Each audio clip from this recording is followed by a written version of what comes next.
ورحمة الله تعالى وبركاته সবাই আপনারা কেমন আছেন? إن الحمد لله نحمده ونستعينه ونستغفره ونؤمن به ونتوكل عليه نعوذ بالله من شرور أنفسنا ومن سيئات أعمالنا من يهديه الله فلا مضل له ومن يضلل فلا هادي له ونشهد أن سيدنا وحبيبنا ومولانا محمدا عبد الله ورسوله أما بعد فأعوذ بالله من الشيطان الرجيم بسم الله الرحمن الرحيم وأن المساجد لله فلا تدعوا مع الله أحدا وأنه لما قام عبد الله يدعوه كادوا يكونون عليه لبدا صدق الله العظيم وصدق رسوله النبي الأمي الكريم ونحن على ذلك لمن الشاهدين والشاكرين والحمد لله رب العالمين الله شاهد দরবারে শুকর গুজার হচ্ছি যে আল্লাহ পাক রব্বুল ইজ্জত ওয়াল জালাল আমাদেরকে দয়া করে ধানমন্ডি স্টাফ কোয়ার্টার মসজিদে জুমার নামাজ আদায়ের লক্ষ্যে আসার মতো তৌফিক দিয়েছেন। এজন্য আল্লাহ পাকের শাহী দরবারে কালিমাতুশ শুকর আদায় করছি প্রাণ ভরে, হৃদয় থেকে, কলিজার সবটুকু আবেগ উৎসর্গ করে সবাই চিৎকার করে আওয়াজ করে বলছি আলহামদুলিল্লাহ। মুহতারাম হাজিরিন, আজকে আপনাদের সামনে জিজ্ঞাসা করতে চাই, মসজিদ কার ঘর? একটু মহব্বত করে বলেন না, কার ঘর? আল্লাহর ঘর। মসজিদ আল্লাহর দরবার। আমরা আল্লাহর দরবারে আসতে পেরে বেজার হয়েছেন না খুশি হয়েছে? খুশি আওয়াজে বলেন তো আলহামদুলিল্লাহ। আমার পঠিতব্য আয়াতের মধ্য হতে আমি ট্রান্সলেট করছি। কোরআন বলছে ওয়া আন্নাল মাসাজিদা লিল্লাহ। মনে রেখো, তোমাদের যেমন ঘর আছে, তোমাদের যেমন বাড়ি আছে, তোমাদের যেমন দরবার আছে, আমি আল্লাহর একটা দরবার আছে। আমার দরবারের নাম হচ্ছে মসজিদুল্লাহ, আল্লাহর দরবার মসজিদ। সুবহানাল্লাহ। এই জন্য আল্লাহ রাব্বুল আলামিন বললেন ওয়া আন্নাল মাসাজিদা লিল্লাহ। মসজিদ কেবলমাত্র আল্লাহর জন্য হতে হবে। আবার রাসূল বললেন মান বানা লিল্লাহি মসজিদা, যারা আল্লাহর জন্য মসজিদ বানায়, বানাল্লাহু বাইতান ফিল জান্নাহ, আল্লাহ নিজেই জান্নাতের মধ্যে তার জন্য একটা ঘর বানায়া দেয়। সুবহানাল্লাহ। আল্লাহ নিজ হাতে তিনি আপনাদের জন্য ঘর বানিয়ে দিবে মসজিদ বানালে পরে। আল্লাহু আকবার। আমার ভাইরা, আমরা মসজিদে আসি, তবে আমাদের মধ্যে অনেক ভুল হয়ে যায়। দেখুন, মসজিদে আসলে রহমত পাওয়া যায়, মাগফিরাত পাওয়া যায়, জান্নাত পাওয়া যায়, কিন্তু কিছু মানুষ আছে মসজিদে ঢোকার আদবগুলো কি কি কাজ করলে মসজিদে ঢোকে জান্নাত পাওয়া যাবে, আল্লাহ পাকের মাগফিরাত পাওয়া যাবে, অনেক মানুষ জানে না বলে জাহান্নামের পথে চলে যায়। এই জন্য আমাদের কাজ জানতে হবে মসজিদে এসে আমরা কি কাজ করব। মসজিদের আদব কি, মসজিদের হক কি? ভাইরা আমার, মনে রাখবেন, মসজিদে আসার জন্য 1 নাম্বার কর্মসূচি, আপনি যখন আল্লাহর দরবারে আসবেন, আপনাকে বাসা থেকে ওযু করে আসতে হবে। বাসা থেকে যদি ওযু করেন তাহলে কি হবে? আল্লাহর রাসূল সাল্লাল্লাহু আলাইহি সাল্লাম বললেন, আলা আদুল্লুকুম আলা মা ইয়ামহুল্লাহু বিহিল খাতায়া। ও সাহাবীরা, তোমাদেরকে এমন একটা আমল বলে দেব নাকি যে আমলটা করলেই বান্দার জীবনের গুনাহ খাতা মাফ হয়ে যায়? ও সাহাবীরা, এমন একটা আমল বলে দেব নাকি ওয়ারফাউ বিহিদ দারাজাত? ও সাহাবীরা, তোমাদের কেমন একটা আমল বলে দেব নাকি যে আমলটা করলে প্রতি কদমে কদমে বান্দার মর্যাদাগুলো বেড়ে যায়? নবী আলাইহিস সালাতু ওয়াস সালাম বললেন, শোনো, যে বান্দা বাসা থেকে, ঘর থেকে ওযু করে বের হবে মসজিদের উদ্দেশ্যে, প্রত্যেকটা কদমে কদমে একটা করে গুনাহ খাতা মাফ হয়ে যায়। বান্দার প্রত্যেকটা কদমে কদমে এক একটা মর্যাদা পৃথিবীর জমিনে জান্নাতে বুলন্দ করে দেওয়া হয়। সুবহানাল্লাহ ওয়া বিহামদিহি। এইজন্য নবী আলাইহিস সালাতু ওয়াস সালাম অন্য হাদিসে বলছেন, মিশকাত শরীফ থেকে বলছি, সাইয়্যিদনা উসমান ইবনে আফফান রাদিয়াল্লাহু তাআলা তিনি বলছেন, কোন গোলাম যখন ঘর থেকে মসজিদের উদ্দেশ্যে, মসজিদের হক রক্ষা করে ঘর থেকে বের হয়ে যায়, বান্দা 1 যুগ পরিমাণ গুনাহ করে, যে পরিমাণ গুনাহ হয়েছে, বান্দা ঘর থেকে ওযু করে যদি মসজিদে আসে, 1 যুগের সমস্ত গুনাহ খাতা রব্বে কারীম মাফ করে দেয়। আমার ভাইয়েরা, বাসা থেকে ওযু করে আসা মসজিদের হক, মসজিদের ডিমান্ড। আল্লাহর দরবারে একটা ডিমান্ড আছে। আপনি যখন প্রাইম মিনিস্টারের কাছে যাবেন, শেখ হাসিনার দরবারে যাবেন, আপনি চিন্তা করবেন না এমন জায়গায় যাচ্ছি, বাংলাদেশের সর্বোচ্চ একটা স্থান, একটা জায়গা, প্রাইম মিনিস্টার। যখন আপনি কোনো মন্ত্রণালয়ে যাবেন, কোন মন্ত্রীর দরবারে যাবেন, চিন্তা করবেন আমি মন্ত্রীর দরবারে যাচ্ছি, কতটা কেয়ারফুল থাকবেন। আপনারা বলুন, আমার আল্লাহ পাকের দাম প্রধানমন্ত্রীর চাইতে কম না বেশি? এত আসতে কেন, কম না বেশি? আল্লাহর দরবারে আসছেন, একটু খেয়াল করবেন। রব্বি কারীমের রাসূল বলছেন, শোনো শোনো, মসজিদ কোন ব্যক্তির দরবার নয়, কোন মন্ত্রীর দরবার নয়, মসজিদ গুলো সবগুলো আল্লাহর দরবার। এই জন্য মসজিদে যখন যাবা, বাসা থেকে যখন একটা পা বের করবা, একটা দোয়া পড়তে হবে। দোয়াটা আমরা মুখস্থ করে নেব, পারবো?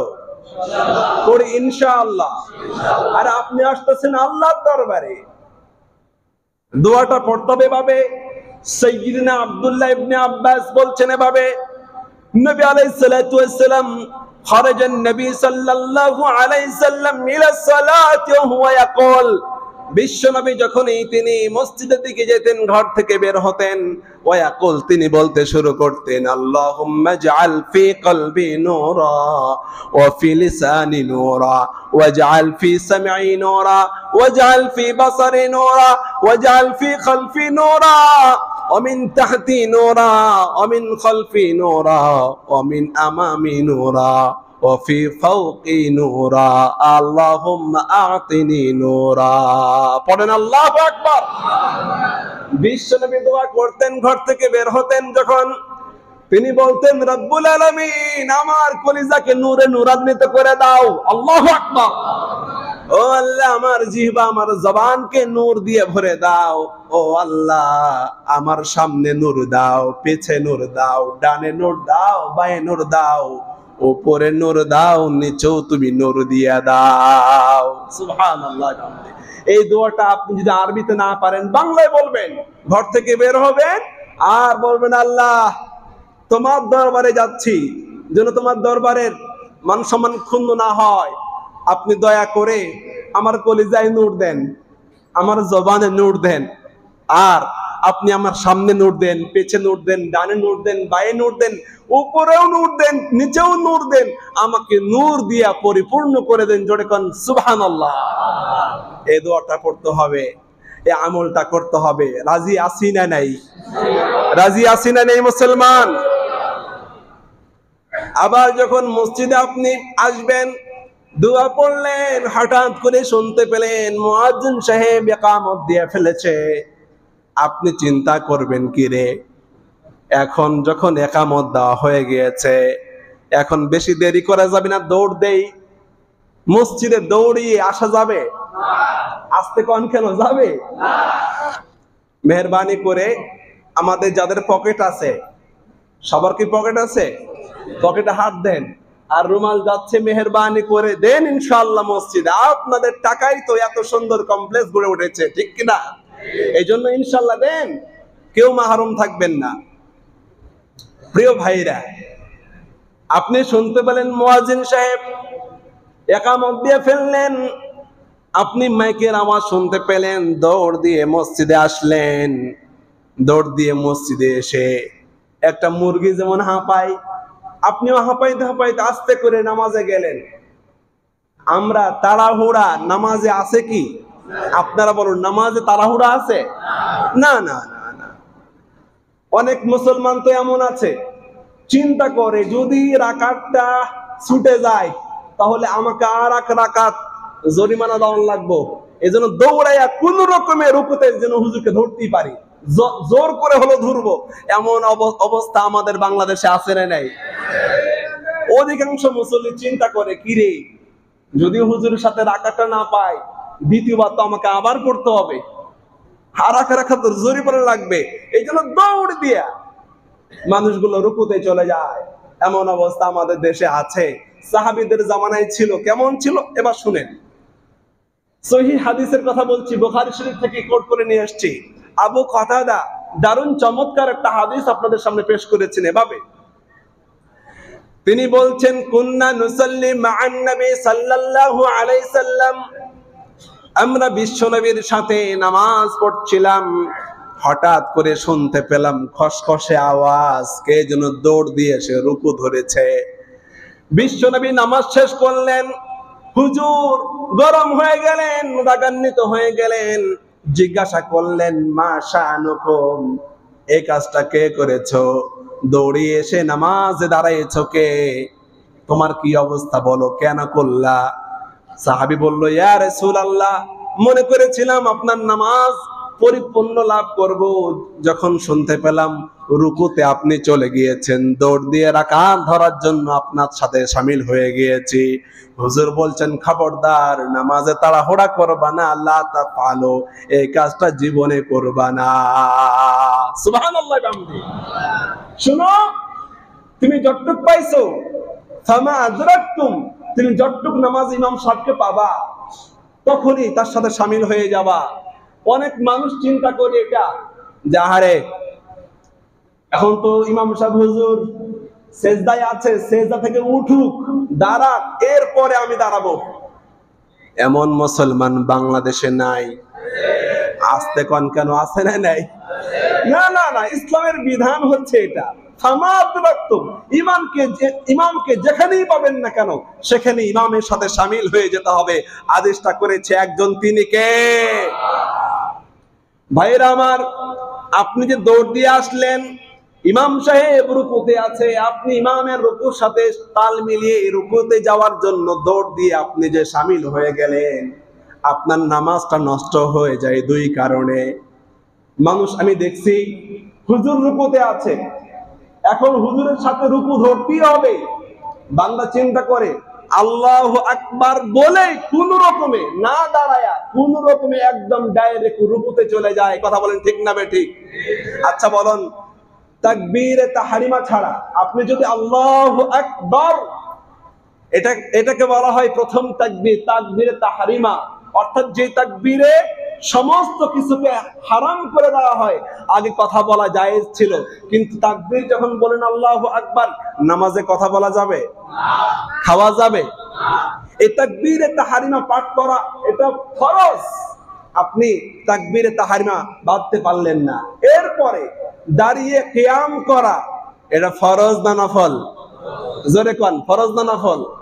রব্বুল আলামিন বলেন ওয়া কুমু লিল্লাহি কানিতিন, মনে রাখবা নামাজ যদি পরিপূর্ণ আদায় করতে চাও দাঁড়াতে হবে, না দাঁড়ালে বান্দার নামাজ হয় না। কিন্তু দেখা যায় যখন ইমাম সাহেব রুকুতে আছে কোন রকমে আল্লাহু আকবার বলেই না দাঁড়ায় বান্দা সরাসরি রুকুতে চলে যায়, এমন মুসল্লি আছে না নাই? আপনার নামাজই তো হলো না ভাই, দৌড় দিয়ে লাভটা হলো কি? এই জন্য বলেন খবরদার নামাজে দৌড়ানো যাবে না। এরপরে মুমিন মুসলমান 4 নাম্বার ডিউটি আল্লাহর ঘরের আদব। মনে রাখবেন এটা আল্লাহর দরবারে এসেছেন, আল্লাহ রাব্বুল আলামিন তিনি কুদরতি পায়ের উপরে আপনি সেজদা করবেন। যখন আল্লাহর দরবারে ঢুকবেন তখন কোন পা দিয়ে ঢুকবেন? জোরে কোন পা ভাই? বাম পা দেওয়া যাবে? হ্যাঁ, সাইয়্যিদুনা আনাস রাদিয়াল্লাহু তাআলা আনহু বলছেন এভাবে, ইদা দাখালাল মসজিদ, নবী আলাইহিস সালাতু ওয়াস সালাম যখন মসজিদে ঢুকতেন, বাদা বিরিজলিহিল ইয়ুমনা, ডান পা দিয়ে বিশ্বনবী ঢুকতেন। ওয়া ইদা খরাজা, যখন বিশ্বনবী মসজিদ থেকে বের হতেন, বাদা বিরিজলিহিল ইয়ুসরা, বাম পা দিয়ে বিশ্বনবী মসজিদ থেকে বের হয়ে যেতেন। আহা, অনেক মুমিন মুসলমান আছে ডান বাম বুঝে না, দ্রুত মসজিদে ঢুকতে গিয়া কোন পা কখন পড়ে টেরও পায় না, এমন মুসলমান আছে না নাই? খবরদার আল্লাহর ঘরের সাথে যেন বেয়াদবি না হয়, এই জন্য ডান পা দিয়ে ঢুকতে হবে। মুসলমান পারবেন আপনারা ইনশাআল্লাহ?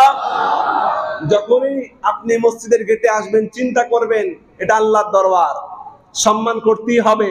আল্লাহ ডানপন্থীকে ভালোবাসেন, কাজেই ডান পা দিয়ে মসজিদে আপনাকে ঢুকতে হবে। আল্লাহ পাক গোটা জাতিকে আমল করার তৌফিক দান করেন, পড়েন আমিন। এরপরে আল্লাহর দরবারে যখন আপনি ঢুকতে গেলেন, ডান পা ফেললেন, তখন আরেকটা দোয়া পড়তে হবে। নবী আলাইহিস সালাতু ওয়াস সালাম বলছেন আনাস ইবনে মালিক থেকে, ইদা দাখালাল মসজিদ, যখনই তুমি ডান পা মসজিদের মধ্যে রাখবা তোমাদের সকলকে পড়তে হবে বিসমিল্লাহির রহমানির রহিম। মুহাব্বতের সাথে পড়েন বিসমিল্লাহির রহমানির রহিম। এটা পড়তেই হবে, এটা হলো আল্লাহর ঘরের হক, আল্লাহর ঘরের ডিমান্ড, রবের দরবারের এটা ডিমান্ড। আপনি যখন ঢুকবেন আল্লাহর নাম বলে ঢুকতে হবে। আল্লাহ পাক সকলকে আমল করার তৌফিক দান করেন। আর একটা আমল আছে যে আমলটা করলে শয়তান পুরা দিন আফসোস করে, আরে এই আমলটা করে জম্মের মতো আজকের জন্য বেঁচে গেলি, আমি হাজারো চেষ্টা করে তোকে আর কোনোদিন এই আজকের দিনের জন্য তোকে কুমন্ত্রণা দিতে পারবো না, আমার হাত থেকে আজকে রেহাই পাইলি। শয়তান এভাবে বলে আর কাঁদে। একটা দোয়া আছে, যখন আপনি মসজিদের গেটে ঢুকবেন আর পড়বেন তখন শয়তান আফসোস করে, আহারে আমি তো আজকে দিনে কোনো সময়ের জন্য তোকে ধোঁকা দিতে পারবো না। ওই দোয়াটা কি আপনাদেরকে বলবো?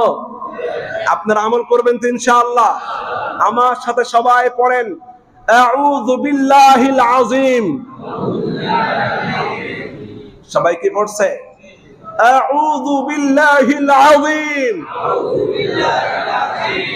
ওয়া বিওয়াজহিল কারীম ওয়া সুলতানিহিল কাদীম মিনাশ শাইতানির রাজীম। এই দোয়াটা যখন বান্দা মসজিদের গেটে পাড়া দেওয়ার পরে বলে, তখন শয়তান আফসোস করে বলে, আরে মুসলমান আজকে বেঁচে গেলা, আজকে ওয়াসওয়াসা দিয়ে তোমাকে ধোঁকা দিয়ে বোকা বানাতে পারলাম না। পড়েন আল্লাহু আকবার। এরপরে বিশ্বনবী বলছেন, শুনো শুনো, যখন আল্লাহর দরবারে পা রাখলা, আউযু বিল্লাহ বললা, বিসমিল্লাহ বললা, এরপরে মনে রাখবা ওয়াইদা দাখালাল মসজিদ ফালিয়ুসাল্লিম আলান নবী, যখনই কোনো গোলাম যখন মসজিদের গেটে পাড়া দেয় তার উপর ওয়াজিব হয়ে যায়, সুন্নাহ হয়ে যায় বিশ্বনবীর প্রতি দুরূদ পড়া। পড়েন সাল্লাল্লাহু আলাইহি ওয়াসাল্লাম, সাল্লাল্লাহু আলাইহি ওয়াসাল্লাম। আউযু বিল্লাহ পড়লেন, বিসমিল্লাহ পড়লেন, বিশ্বনবীর প্রতি দরুদ পড়লেন।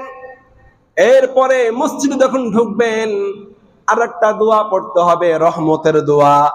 আমরা সবাই পড়ি, জানি, আল্লাহুম্মা ফতাহলি আবওয়াবা রাহমাতিক। পড়েন সবাই, আল্লাহুম্মা ফতাহলি আবওয়াবা রাহমাতিক। চিন্তা করতে পারছেন কি সুন্দর মিনিং? আল্লাহকে বলছেন, আল্লাহ তোমার দরবারে আসছি, আরে আসছি তোমার দরবারে। এই জন্য আল্লাহ তোমার কাছে রিকোয়েস্ট জানাচ্ছে, আল্লাহ তোমার দরবারে ঢোকার আগেই আল্লাহুম্মা ফতাহলি, আল্লাহ তুমি দয়া করে আমার জন্য খুলে দেন আবওয়াবা রাহমাতিক, আপনার যতগুলো রহমতের দরজা আছে সমস্ত দরজাকে আমার জন্য উন্মুক্ত করে দেন। পড়েন আল্লাহু আকবার।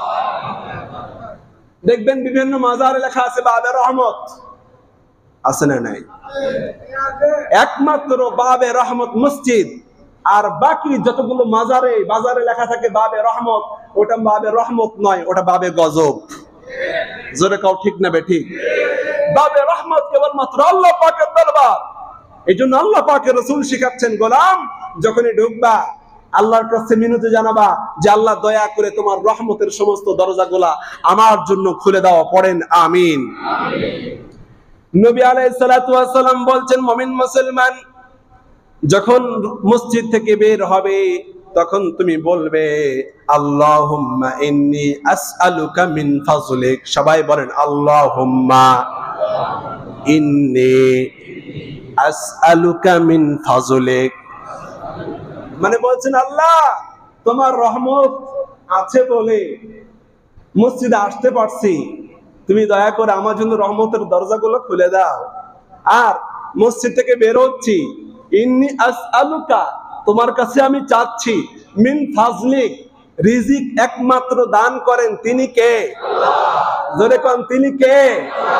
আল্লাহ তোমার কাছে আমি ফজল চাচ্ছি, রিজিক চাচ্ছি। ও মুমিন মুসলমান, এর দ্বারা বোঝা আসে কাজ করতে হবে রিজিক পাওয়ার জন্য বাইরে।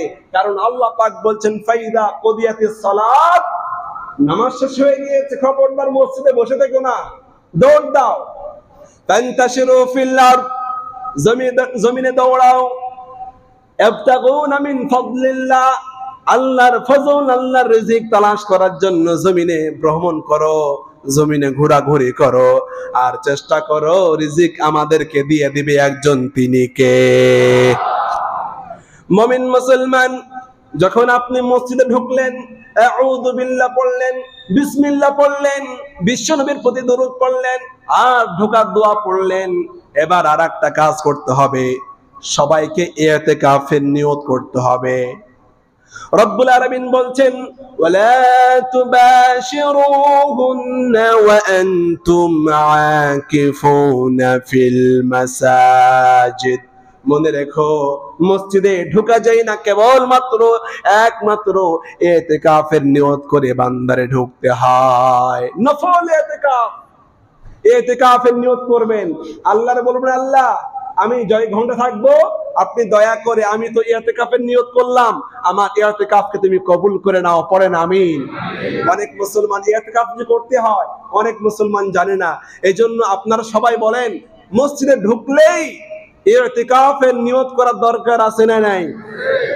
কোরআনের এটা বিধান, আল্লাহ পাকের দরবারে এটা ডিমান্ড যে আপনি যখন মসজিদে থাকবেন আপনাকে ইতিকাফকারী হয়ে, মুতাকিফ হয়ে আপনাকে থাকতে হবে। ভাইরা আমার, এরপরে 10 নাম্বার, মসজিদে যখন আপনি আসবেন এমন নয় মুয়াজ্জিন সাহেব আজান দেখ, এরপরে 10 মিনিট যাক, যখন জামাতের মাত্র 3 মিনিট তখন বাসা থেকে দৌড় দিব, আস্তে করে নামাজে দাঁড়াবো। এমন মানুষ আছে না নাই বলেন তো?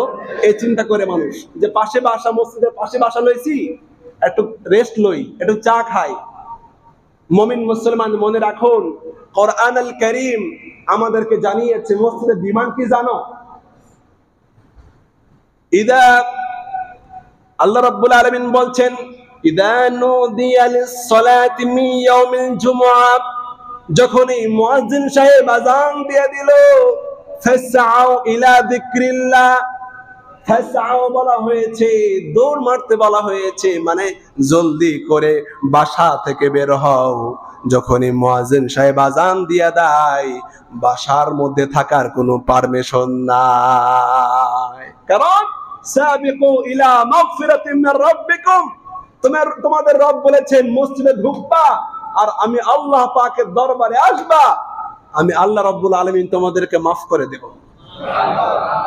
সাবিকু ইলা মাগফিরাতিন মির রাব্বিকুম, তোমরা কম্পিটিশন করো কার আগে কে ঢুকতে পারে মসজিদে, তোমরা এভাবে কম্পিটিশন করো। মসজিদে আসার ক্ষেত্রে খবরদার তোমরা বিলম্ব করবে না। কিন্তু আমাদের অবস্থা কি? জুমার দিন বা এনি ডে আমরা চিন্তা করি এখন তো বাজে 1টা, হুজুর বয়ান শেষ করবে 15, তো 15 মিনিট যাক, খুতবা শুরু হবে, এরপরে মসজিদে আসব। আপনি মসজিদে আসলেন ঠিকই, কিন্তু মসজিদের হক আদায় করতে পারলেন না, আল্লাহর ঘরের সাথে বেয়াদবি হয়ে গেল। আপনারা কি আল্লাহর ঘরের সাথে বেয়াদবি করতে চান? খবরদার, মসজিদের আজান যখন হয়ে গিয়েছে এক মুহূর্ত বাসার মধ্যে থাকার কোনো পারমিশন নাই। ওয়াদারুল বাই, ব্যবসা করছো ক্লোজ করে দাও।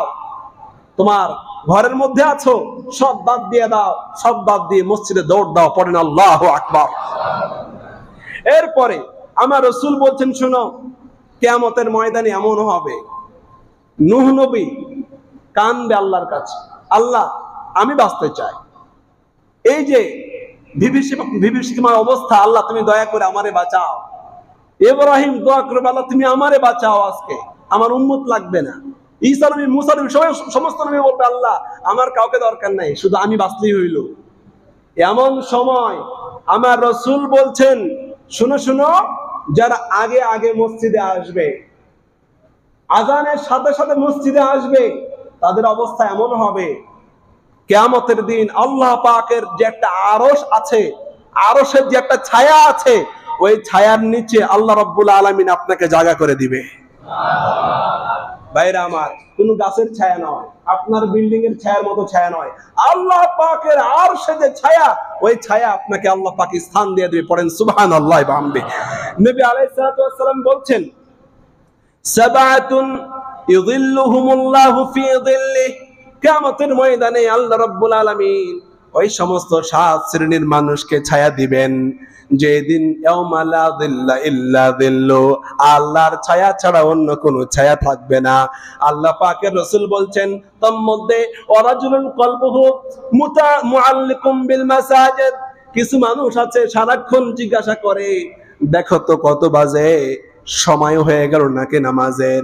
যাদের হৃদয়টা এমন মসজিদের সাথে একদম ওতপ্রোতভাবে জড়িত থাকে, যাদের হৃদয়গুলো, কিয়ামতের ময়দানে আল্লাহ রাব্বুল আলামিন আরশের নিচে তাদেরকে ছায়া দান করবে। সুবহানাল্লাহ।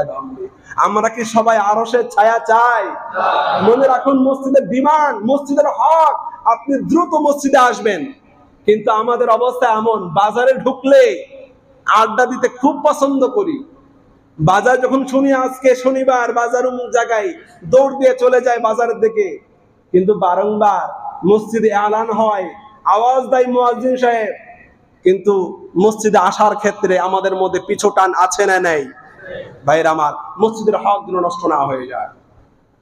এরপরে কিছু ভাই আছে এমন, মসজিদে আসছে, নিয়ম হলো প্রথমে প্রথম কাতার পূর্ণ করা, এরপরে দ্বিতীয় কাতার, এরপরে তৃতীয় কাতার, দেন এভাবে কাতারে যাবে। কিন্তু কিছু মুসলমান আছে, প্রথমে আসে ওই পাশে দাঁড়ায়, ওই পাশে দাঁড়ায়, পিছে দাঁড়ায়। এমন মুসল্লি মনে হয় ধানমন্ডিতে নাই, আপনারা হয়তো জানেন না। কিন্তু আমার রাসূল বলছেন, শুনো, নবী বলছেন তোমরা এভাবে কাতার বন্দি করো যেভাবে আল্লাহর দরবারে ফেরেশতারা কাতার বন্দি করে। সাহাবায়ে কেরাম বলছেন, ইয়া রাসূলুল্লাহ, আল্লাহর দরবারে, আল্লাহর সামনে কাতার বন্দি ফেরেশতারা কেমনে করে? কেমনে করে ও গো রাসূল, কেমনে করে? হুজুর বলছেন, শোনো, ফেরেশতারা ইতুমুনা as-safful awwal, সাহাবায়ে কেরামকে বলছেন ফেরেশতারা আল্লাহর সামনে প্রথমে প্রথম কাতার পূর্ণ করে, এরপরে দ্বিতীয় কাতার, এরপরে তৃতীয় কাতার। আমরা কি এই আমলটা করতে পারবো ইনশাআল্লাহ? আমার ভাইয়েরা, আমার রাসূল বলছেন, কোন গোলাম যদি জানতো, লাউ ইয়ালামুনান নাস, মানুষ যদি জানতো যে মা ফিস সাফিল ওয়াল, প্রথম কাতারে নামাজ পড়লে কি সাব হয়, প্রয়োজনে লটারি করতো, এরপরে হলো প্রথম কাতার মিস করতো না। পড়েন আল্লাহু আকবার। আমার ভাইয়েরা, এই জন্য মসজিদে ঢুকেই আপনি খেয়াল করবেন খালি জায়গা কোথায় আছে, ওখানে দাঁড়াবেন, ওখানে বসবেন।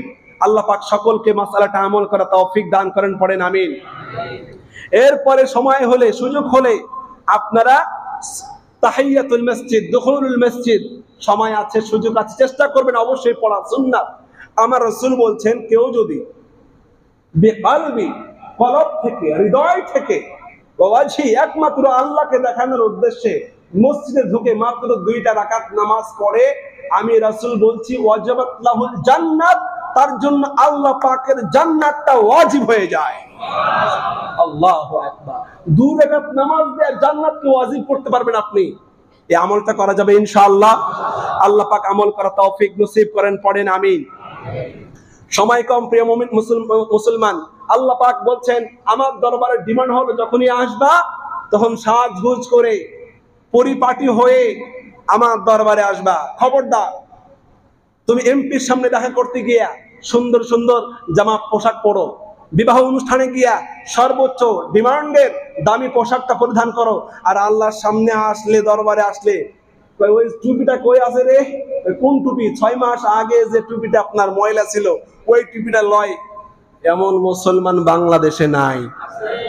কোরআনের বিধান আল্লাহ পাক সূরাতুল আরাফে বলছেন, খবরদার ইয়া ইবনে আদম, ইয়া বনি আদম, এ আদম সন্তান, আমার দরবারে আসবা, খবরদার দাঁড়াও, কথা আছে তোমার সাথে। সেটা হলো এই, খুদু জিনাতাকুম ইনদা কুল্লি মসজিদ, যখনই কোনো মসজিদে আসবা, আই ইনদা কুল্লি সালাতিন, যখনই কোনো নামাজের সময় মসজিদে আসবা, সুন্দর করে পরিপাটি হয়ে সাজগোজ করে মসজিদে আসতে হবে। কারণ তুমি সাধারণ কোনো মানুষের দরবারে, এমপির দরবারে, মন্ত্রীর দরবারে যাও নাই, আমরা দরবারে আসছি একজনের, তিনি কে। এরপরে মনে রাখতে হবে মসজিদের মধ্যে বেচা কিনা করা যাবে না, এমন কি বলতে হয় আপনার কোনো কিছু মসজিদে হারিয়ে গিয়েছে, এই ঘোষণাও কাউকে এলান করা যাবে না। কারণ আপনি যখন বলবেন আমার তো জুতাটা হারিয়ে গেছে, তো মানুষের এ ধরনের আপনার একটা মনের মধ্যে খুঁতখুঁতে আসবে যে আহারে, মসজিদ থেকে জুতা নষ্ট হয়ে যায়, চুরি হয়ে যায়, মসজিদের উপর একটা অভক্তি চলে আসবে। এই জন্য বলা হয়েছে যে না বলা, যে চুরি হয়ে গেলেও না বলা কাউকে, অমুমিন মুসলমান। এরপরে আপনি পেঁয়াজ খায়া, কাঁচা পেঁয়াজ খায়া, রসুন খেয়ে মসজিদে আসা যাবে? যেরকম যাবে। আমার রসুলের কাছে এক সাহাবী আসলো, বলছে হুজুর বসা, বলছে হুজুর উহিব্বুক, আই লাভ ইউ, আমি আপনাকে ভালোবাসি। হুজুর বলছেন জলদি করে মসজিদ থেকে বেরো। বলছে হুজুর আল্লাহর কসম, আই লাভ ইউ, আপনাকে ভালোবাসি। হুজুর বলছেন জলদি করে বেরো। হুজুর রাগান্বিত হয়ে গেলেন। এরপরে আবার সাহাবী বলছে ইয়া রাসূলুল্লাহ, আই লাভ ইউ, আপনাকে বড্ড ভালোবাসি। হুজুর এক সাহাবীকে বললেন এই ওকে জলদি করে সরিয়ে দাও তো, ওর মুখ থেকে দুর্গন্ধ আসছে, ফেরেশতারা পাশে বসে আছে, এরা কষ্ট পাচ্ছে। বলবেন আল্লাহু আকবার। এইজন্য অমুমিন মুসলমান বলা হয়েছে হাদিস শরীফের মধ্যে পাবে, মান আকালা বাসলান, যে ব্যক্তি রসুন খেলো, কাঁচা পেঁয়াজ খেলো, ওই জন্য ব্রাশ করা ছাড়া মসজিদের মধ্যে না আসে। কিন্তু আমরা এমন মুসলমান বাংলাদেশে আছে, বিড়ি একটা টান মাইরা, না এ ধরনের মুসল্লি নাই মনে হয়, বিড়ি একটা কোন রকমের টান মেরে, ওই যে ওই পাশে টান মেরে কোন রকমে উজু টুজু করে দৌড় দিয়ে মসজিদে চলে আসে, এমন ডাকাত বাংলাদেশে নাই? জোরে কও আছে না? প্রিয় মুমিন মুসলমানেরা, আল্লাহর দরবারে একটা ডিমান্ড, আল্লাহর হক তুমি নষ্ট করবে না। মনে রাখবে, যে ব্যক্তি আল্লাহর ঘরের সাথে বেয়াদবি করে তার ইবাদত কবুল হয় না, তার নামাজ কবুল হয় না। এই জন্য যখনই আসবেন দাঁত ব্রাশ করে আসার দরকার আছে না নাই? প্রিয় মুমিন মুসলমান, এরপরে আমার রাসূল বলছেন, শুনো মুমিন মুসলমান, নাযাফাতুল মসজিদ, মসজিদের হক হচ্ছে এই যে তুমি যখন মসজিদে ঢুকবা, আমার ইব্রাহিম নবী, ইসমাঈল নবী যে মিশন, আনতাহিরা বাইতিয়া লিত-তাইফিন, আল্লাহ পাক বলছেন ইব্রাহিম ইসমাঈলকে মসজিদ ঝাড়ু দাও। এবং বিশ্বনবী সাল্লাল্লাহু আলাইহি সাল্লাম নামাজে দাঁড়ালেন। নামাজে দাঁড়ানোর আগে তিনি দেখতে পেলেন কেবলার দিকে একটা মহিলা। বিশ্বনবীর চাইতে সুপারম্যান পৃথিবীতে কেউ আছে নাকি? তিনি নিজে নামাজ বাদ দিয়া আগে নিজ হাত দিয়া ফাহাক্কাহা বিয়াদিহি, আমার রাসূলের নূরানি হাত দিয়ে আগে ওই ময়লাটা মুছে দিলেন, এরপরে নামাজ শুরু করলেন। পড়েন আল্লাহু আকবার। এই জন্য হুজুর বলছেন, শুনো, আল্লাহর দরবারে ডিমান্ড হচ্ছে, ইদা দাখালাল মসজিদ, যখনই মসজিদে প্রবেশ করছো, ফালইয়ানজুর, তাকাও। কার দিকে তাকাইবা?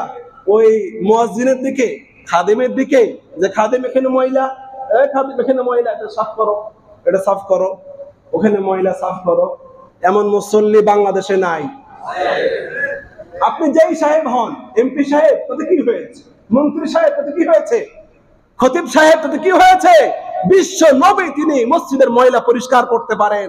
আপনি যেই সাহেব হন, আল্লাহর ঘরের হক আর ডিমান্ড হচ্ছে মসজিদকে ক্লিন এবং সাফ করে রাখা। চিল্লা বড় ঠিক কিনা? আমার ভাইয়েরা, আমার রাসূল বলছেন, ফাইদা রাআ ফি নালাইহি, যখন তুমি দেখলে জুতার ধুলা এখানে পড়ে আছে, সাফ করো, এরপরে নামাজ পড়ো, এটা আল্লাহ পাকের ঘরের হক। আমার রাসূলের জামানায় এক মহিলা সাহাবী, তিনি মসজিদটা ক্লিন করতেন। হঠাৎ করে রাত্রিবেলায় মারা যায়, তার দাফনও হয়ে যায়। আমার নবীজি বলছেন, মহিলাটা কই? বলছে, হুজুর, সে তো মারা গেছে, রাত্রিবেলা দাফন হয়ে গিয়েছে। হুজুর রেগে গেলেন আর বললেন, এমন একটা ভালো মানুষ মারা গেল, আমারে বললা না, দ্রুত আমাকে নিয়ে যাও।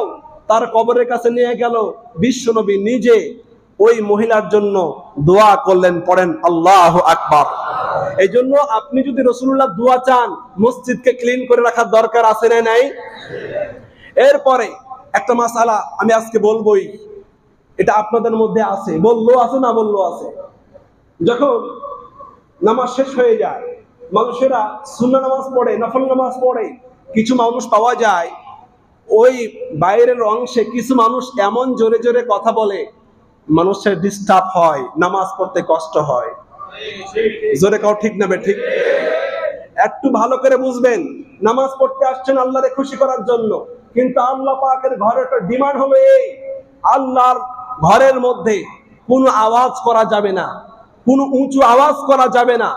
মনে রাখতে হবে, আপনি যখন উঁচু আওয়াজ করে মুসল্লির নামাজের ক্ষতি করলেন, আপনার সম্পর্কে আল্লাহর সিদ্ধান্ত কি জানেন? আমাকে বলতে হচ্ছে সত্য কথাটা। আল্লাহ পাক বলছেন, শুনো, ওমান আযলামু, ওয়ার চাইতে বড় জালেম কে? ওয়ার চাইতে বড় জালেম কে আছে গো? মিম্মান মানা মাসাজিদাল্লাহ আন ইউযকারা ফিহা ইসমুহু, যে আমার নাম, আমার নামাজ, আমার জন্য নামাজ বান্দা পড়ছে, নামাজ পড়তে গিয়ে বান্দার কষ্ট হচ্ছে, ওয়াসা ফি খারাবিহা, বান্দা জিকির করছে, জিকিরের মধ্যে ডিস্টার্ব করছে, ওর চাইতে বড় জালেম কে আছে? শোনো, লাহুম ফিদ দুনিয়া খিজিয়ুন, সে যতই বড় নামাজি হোক না কেন, যতই বড় তাহাজ্জুদ গুজার হোক না কেন, কেউ যদি মসজিদের মধ্যে কথা বলে, আল্লাহ পাক বলছেন, আমি দায়িত্ব নিয়ে তাকে দুনিয়াতে লাঞ্ছিত করব। নাউজুবিল্লাহ করবেন না? আল্লাহ যদি লাঞ্ছিত করে দুনিয়া, আমাকে দায়িত্ব নিয়ে আমারে সম্মানিত করার আর কেউ আছে? আর কেউ আছে? ওয়ালাহুম ফিল আখিরাতি আযাবুন আলীম। মসজিদে যারা উচ্চ সুরে কথা বলেছেন, আজকে এই মুহূর্তে তাওবা করতে হবে। পারবেন? আমার সাথে সবাই পড়েন আস্তাগফিরুল্লাহ, সবাই পড়েন আস্তাগফিরুল্লাহ ওয়া আতুবু ইলাইহি। আল্লাহ, আমাদের মধ্যকার যে ভুল হয়েছে তুমি মেহেরবানি করে মাফ করে দাও। পড়েন আমিন। আমার ভাইয়েরা, আর একটা কথা না বললেই নয়, মসজিদের হক হচ্ছে এই, অনেক মানুষ আছে পিছে এসে প্রথম কাতারে বসতে চায়, মানুষের ঘাড়গুলো ডেঙ্গে ডেঙ্গে যেতে চায়, এমন মুসল্লি এই স্টাফ কোয়ার্টারে নাই। আপনাকে বলছে, আপনি তো চিন্তা করলেন, আমি একজন সভাপতি মানুষ, আমি একজন খতিব সাহেব মানুষ, বা এমপি সাহেব মানুষ, বা মন্ত্রী সাহেব মানুষ, আমি যে মসজিদে আসছি তা দেখানো দরকার। প্রথম কাতারে ডং ডং করে চলে আসলেন। আল্লাহর কসম, আল্লাহ রব্বুল ইজ্জতের কসম খেয়ে বলছি, আপনি সামনের কাতারে যান নাই, আপনি প্রত্যেকটা পদক্ষেপে জাহান্নামের দিকে আপনি গিয়েছেন। চিল্লা পড়ো ঠিক কিনা? বুখারীর হাদিস এবং তিরমিজি শরীফের 513 নম্বর হাদিস, আমার রাসূল বলছেন, ইত্তাখাযা জিসরান ইলা জাহান্নাম, যারা পিছিয়ে এসে মানুষের ঘাট টপকাইয়া ডেঙ্গিয়ে যারা সামনে আসতে চায় ওদেরকে মেসেজ দাও, তুমি আল্লাহর ঘরের দিকে আসো নাই, তুমি প্রত্যেকটা কদমে জাহান্নামের দিকে গিয়েছো। পড়েন নাউযুবিল্লাহি মিন যালিক। এই জন্য সবাই বলেন, মানুষের ঘাড় ডেঙ্গিয়ে সামনে আসা যাবে? যাবে যাবে যাবে। আল্লাহ পাক গোটা জাতিকে আমল করার তৌফিক নসিব করেন। পড়েন আমিন। মেহেরবানি করে যারা সুন্নাত পড়েন নাই